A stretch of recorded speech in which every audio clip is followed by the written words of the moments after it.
traffic debacle, a truck rollover in the CBD leaves commuters queuing for kilometres. A 150-year record broken as Sydney swelters and fire crews are again put to the test. 18 months jail for the hit-and-run taxi driver who killed a 94-year-old woman. Final ruling, the Liverpool factory worker denied millions in a Powerball dispute with workmates. And Steve Smith refuses to guarantee Nathan Lyon a spot in the first test against Pakistan. This is 9 News with Georgie Garden. Good evening. It was the last thing a scorching Sydney needed today. A truck rolling onto its side and losing a load of dirt, causing traffic gridlock over and under the harbour. The clean-up took hours, drivers unable to move and forced to endure soaring temperatures as traffic snaked back for kilometres.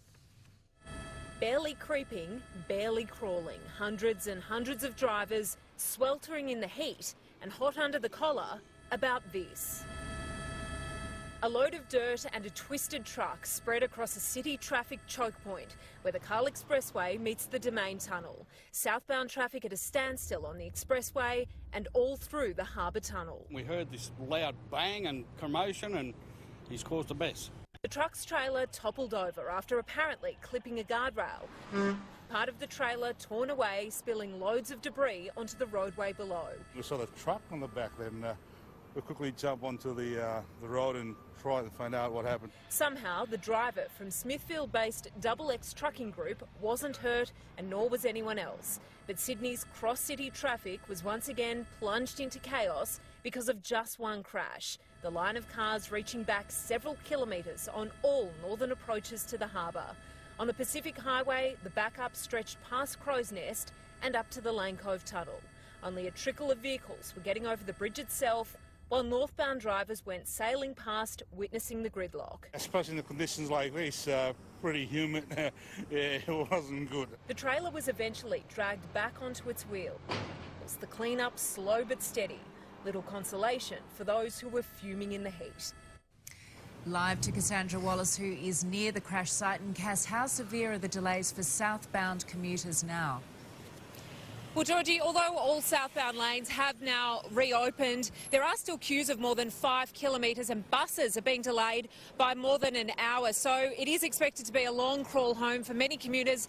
The advice to drivers is delay your trip if at all possible. Now, as for the driver responsible for this chaos this afternoon, he's currently being questioned by police, but my understanding is officers are actually having some issues with his ID, so he is not expected to be released anytime soon. Georgie? All right, Cass, thank you. After a record-breaking night of heat, today we were offered little reprieve. As temperatures nudged 40 degrees for the second day in a row, a fresh health warning was issued and a new fire emergency broke out on the Central Coast. Sunrise on a Sydney scorcher after the hottest December night in more than 150 years. Overnight, it didn't dip below 27 degrees, so this morning they dipped to recover. After last night, a nice cool swim was the way to start the day. We're up early this morning because of the heat. At Parramatta, grey skies disguised the crippling heat. It was nearly 33 degrees in our west at 8 a.m. By midday, health authorities were on high alert. During times of increased heat in summer every year, we see an increase in the number of people dying. The main concern was for workers exposed to the elements. Just jump on the water is all good. At Patonga on the Central Coast, an iconic stretch vanished under thick smoke. With 2 fires burning north of Palm Beach, it was time to attack from above. It was feared a change of wind could make things even worse. Residents at Umina Beach were warned it could be heading their way. Firefighters believe this entire blaze was deliberately lit. They suspect an arsonist has driven in through the road behind us here and lit at least 4 small spot fires. They've quickly spread, destroying this large amount of bushland. In the Hunter, the wind was also a worry, fueling flames at Abermain. As spot fires broke out, residents pitched in.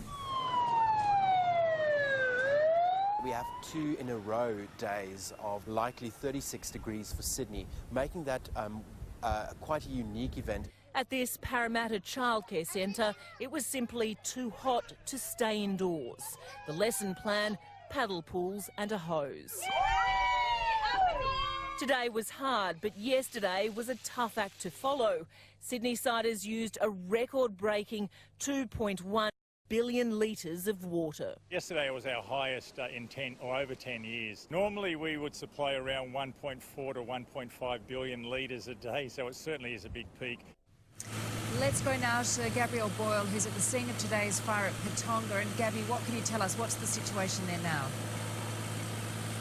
Good evening, Georgie. Well, I'm joining you from Patonga Drive here, which is really the epicentre of this back-burning operation. What crews are trying to do here is burn through this section just along the road to get rid of that fuel load, to prevent it jumping the road and heading into more dangerous areas. I can tell you that the air crane has made a massive difference here this afternoon. I'm not sure if you can hear it overhead at the moment, but it keeps ducking over every couple of minutes. It's picking up ocean water from about a kilometre that way, and it's bringing it over, dumping it, and really dousing the last of those flames in the areas that are difficult to get to. We've had about 40 firefighters on the ground throughout this area today. We're told that that southerly is coming through right about now. It could make things a bit dodgy for an hour or so, but then it is expected, Georgie, to settle down into this evening. And fingers crossed, we may get a bit of rain tonight or even tomorrow morning. All right, Gabby, thank you for the update. Let's get the latest on the weather now with Amber. Amber, just how hot did it get today? Good evening, Georgie. Well, it didn't get quite as hot as yesterday, but it was still a scorcher. Richmond was our hottest suburb, reaching 38.2 degrees, closely followed by Horsley Park at 37.9 and the airport at 37.5. The city reaching 37.2, which is 12 degrees above average. Thankfully, the heat won't last much longer. There is a gusty southerly change hitting Sydney right now, moving in from the southwest, and we can expect a dramatic drop in temperatures. Outside, it is still hovering around 32 degrees, but by 9 p.m. it could be as cool as 22 degrees, with most of that 10-degree drop happening in the next hour or so. At midnight, temperatures will fall to 21 before the low of 18 degrees at sunrise, possibly getting even cooler in our west. Tomorrow is going to feel very different from today, but I'll be back with your full forecast a little later. Georgie? Looking forward to it. Thanks, Amber. Another call-out has been issued to patients who might have been exposed to a rare infection at 4 Sydney hospitals. For the details, let's go to Chris O'Keefe at State Parliament. Chris, who's at risk? Well, Georgie, New South Wales Health has issued a warning to anyone who has undergone open heart surgery between January 2012 and August 2016 at the following hospitals: Prince of Wales, St George and Sydney or Westmead Children's Hospitals. Now, this is because of a rare bacteria that was found on commonly used machinery in hospitals around the world. Now, this is the second warning from New South Wales Health. There have been no reported cases of infection in this state, but there has been one in Queensland. Georgie, the risk is very low, roughly 1 in 10,000, but regardless, the department has written to any patient that they believe could have been exposed. OK, thanks, Chris. Scott Morrison has tried to reassure credit rating agencies that Australia's debt and deficit is under control. Speaking just days before his mid-year budget update, the Treasurer blamed Labor for not being able to cut spending further. 30 years since our AAA credit rating was last downgraded, and the forecast for another is looking very gloomy. Well, thank you very much. Scott Morrison used a speech before Monday's mid-year budget update to paint a brighter picture, effectively appealing to agencies not to pull the lever. Australia's position is stronger today than it was a year ago.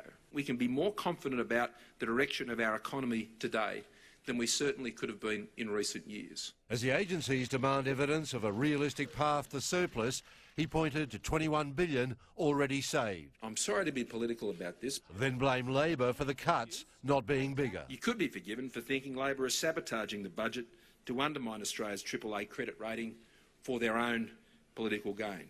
More pathetic excuses from an excuse of a Treasurer. All he's got to point to is his own incompetence. And as the Treasurer and Prime Minister call Labor economic vandals, wanting to spend and tax more while investing less, that is the road to ruin. That is a dud decision for the Australian economy. The opposition blamed the threat of a downgrade in part on company tax cuts. $50 billion in a giveaway from the budget over the next 10 years, the biggest hit on the budget. Today's politics, finger-pointing and blame game will be nothing compared to what happens if the budget update fails to impress the rating agencies. Cheers. Merry Christmas. Lane Calcart, 9 News. Byron Bay woman Sarah Connor has offered compensation to the widow of the Bali police officer she's accused of murdering.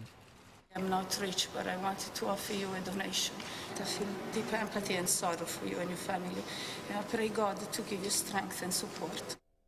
Katut Arsini rejected the $2,500 offer, instead calling for Ms O'Connor to face the maximum punishment. In the news ahead, M5 mayhem, a truck erupts into flames, bringing peak hour traffic to a halt.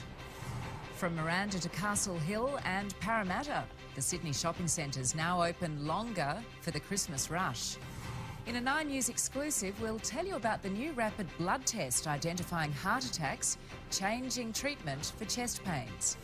And the NRL All-Stars team revealed which players from your club made the cut. A truck driver had a scare this morning after his vehicle burst into flames on the M5 at Ingleburn. The aftermath caused long and frustrating delays for drivers as emergency crews tried to clear the scene at the Brooks Road on-ramp. It's the second time in as many weeks a truck fire has brought the motorway to a standstill. Thousands of Christmas shoppers are now taking advantage of extended trading hours across Sydney.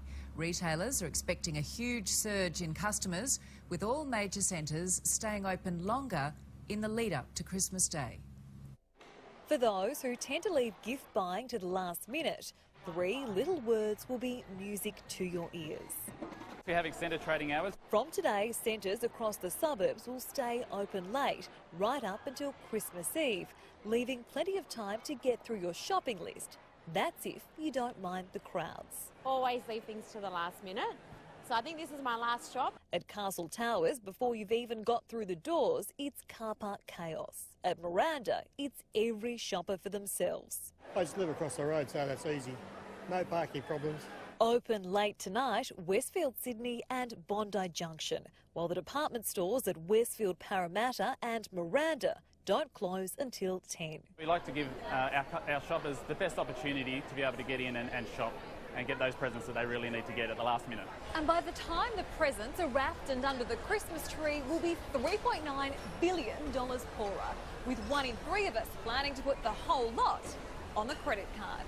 Next week, it really ramps up. Westfield Liverpool, Penrith, Mount Druitt, Warringah Mall, as well as the Macquarie Centre stay open to midnight on the 22nd, while Parramatta has its non-stop shopping marathon for 34 hours on the 23rd until Christmas Eve.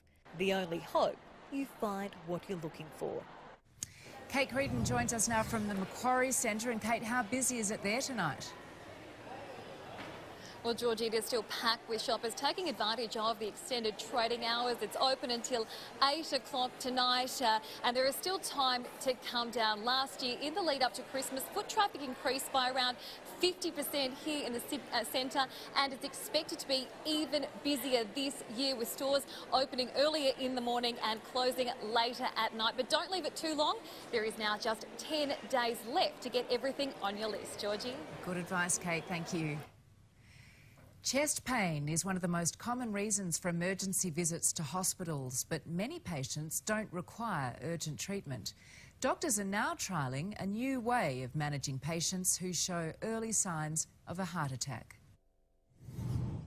62-year-old Michael Sheehan thought he was having another heart attack, breathing difficulties and chest pain the main symptoms. It was very intense, like an elephant on just sitting on my chest. In Western Sydney alone, about 14,000 emergency patients each year suffer chest pain. Chest pain is actually the second most common presentation to our emergency departments now. 65% are admitted into hospital for extensive testing, but a smaller portion of them, 18%, are actually diagnosed with heart disease. We need new ways of doing this.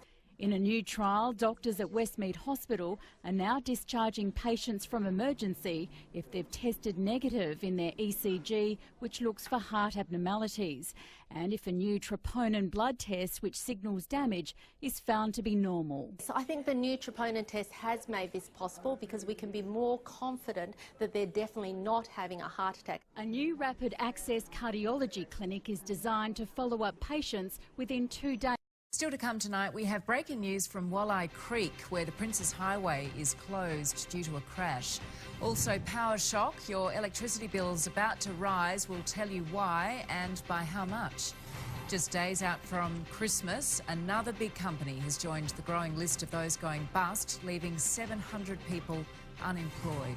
Santa turns crime fighter. What led to this dramatic arrest?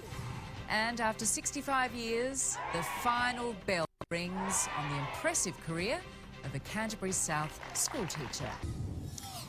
We have some breaking news now, and at least one person's been critically injured following a crash at Walleye Creek. The Princes Highway has been closed northbound near Brodie Spark Drive following the smash which happened just before 6 o'clock.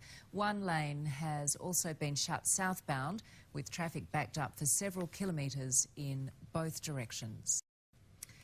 More than 700 workers have been told they'll be without a job in the new year after Payless Shoes announced it'll shut down all of its stores.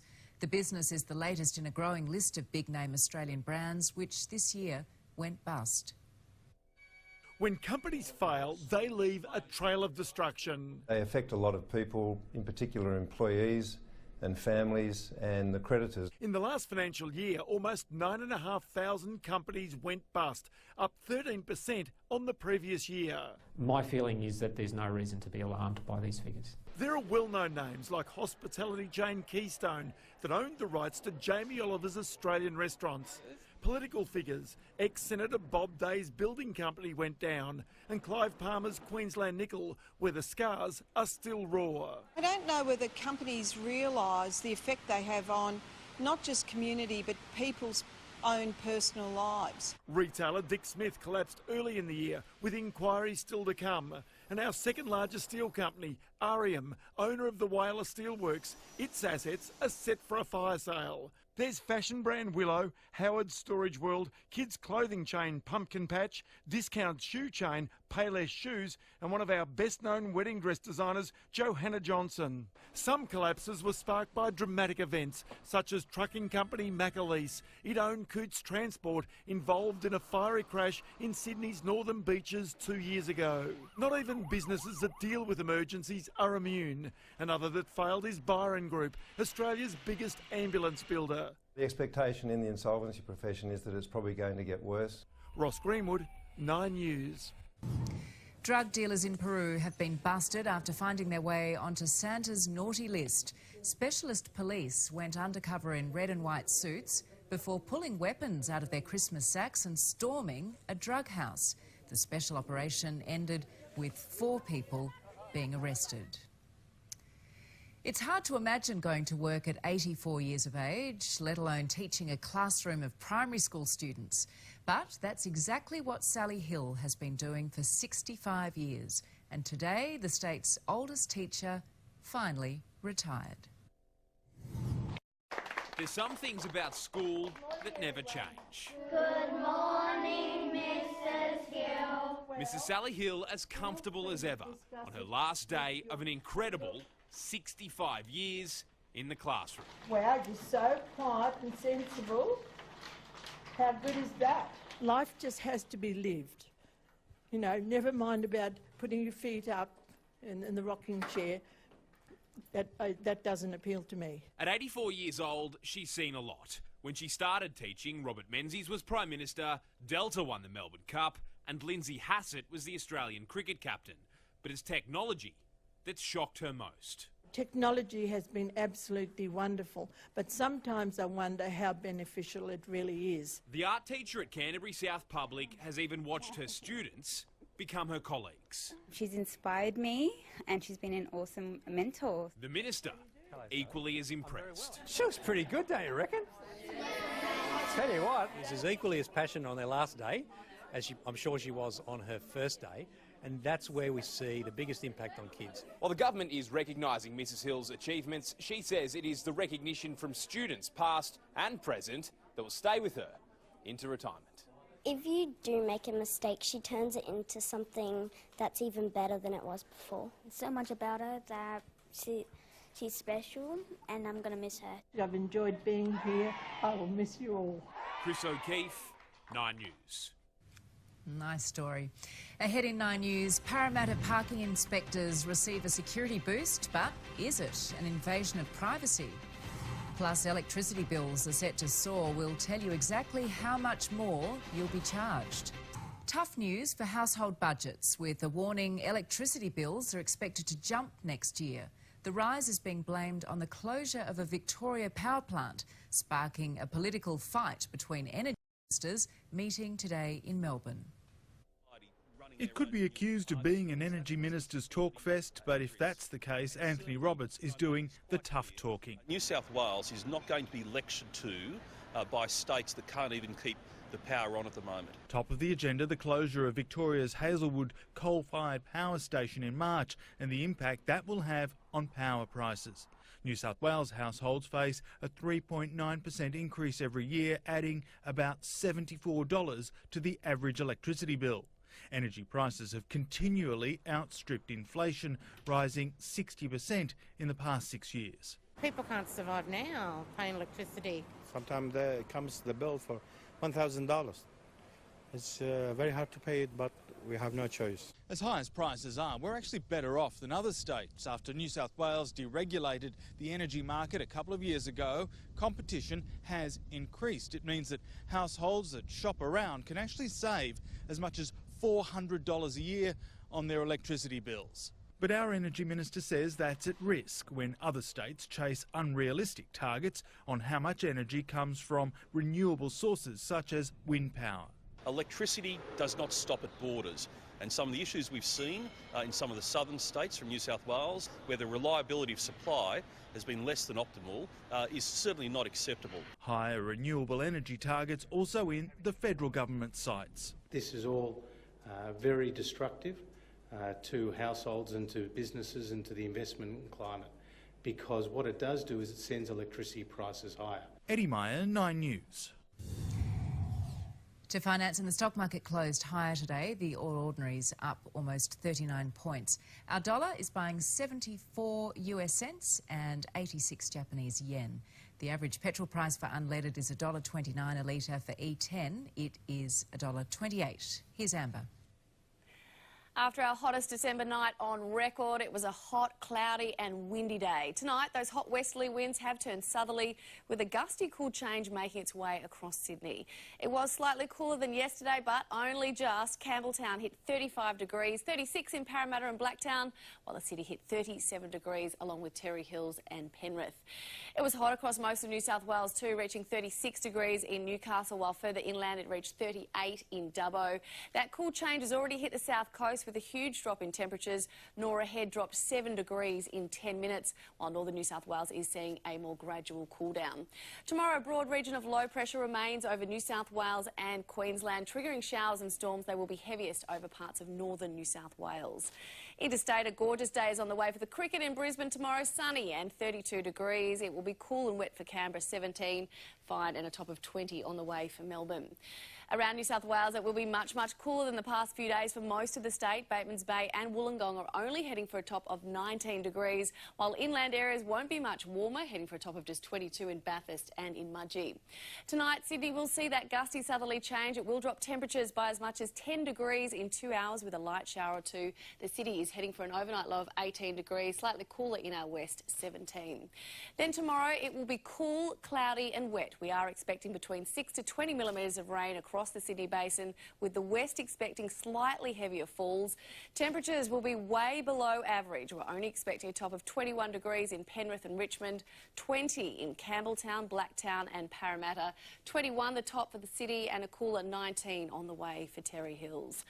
So looking ahead, the showers will stick around on and off for the next week. Friday will be nearly as wet as tomorrow, with up to 15 millimetres of rain, a top of 25.